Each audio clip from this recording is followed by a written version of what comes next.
With regard to CJIRU within the CANSOF Comm Command,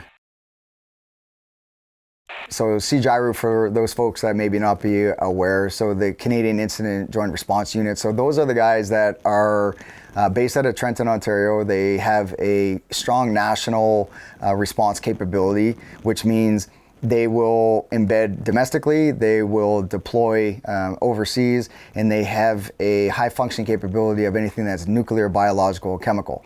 Their selection, all of the selections are slightly different because, as you can imagine, all the units are a little bit different. So the CJIRU selection, when I had a little bit of exposure to it a couple of years ago, at that time was 5 days of selection. Those 5 days, there are some cognitive attributes that they're looking for. There are some physical attributes that they're looking for. And at the end of the day, each unit is mandated for a specific capability.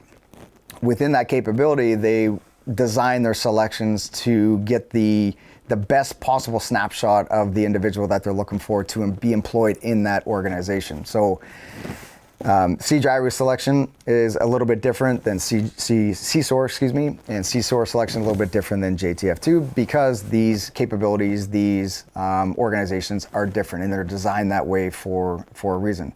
So the insight that I would give somebody who's interested in trying out for CJIRU is, despite the misunderstanding that CJIRU operator constantly lives in a gas mask, that is not the case. There are a lot of capabilities that are advancing and becoming more modern in what the CJIRU operator is expected to do. So with the CJIRU operator, their mandate, the unit's mandate is changing. It's evolving based on certain things that are happening in the world.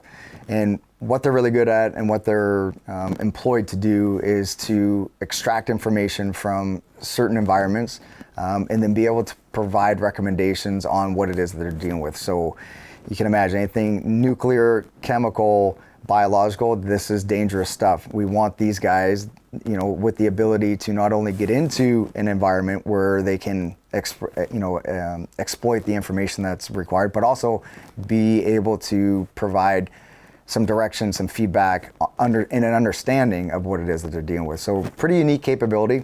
CJIRU operator they do a little bit of shooting, they do a little bit of CQB.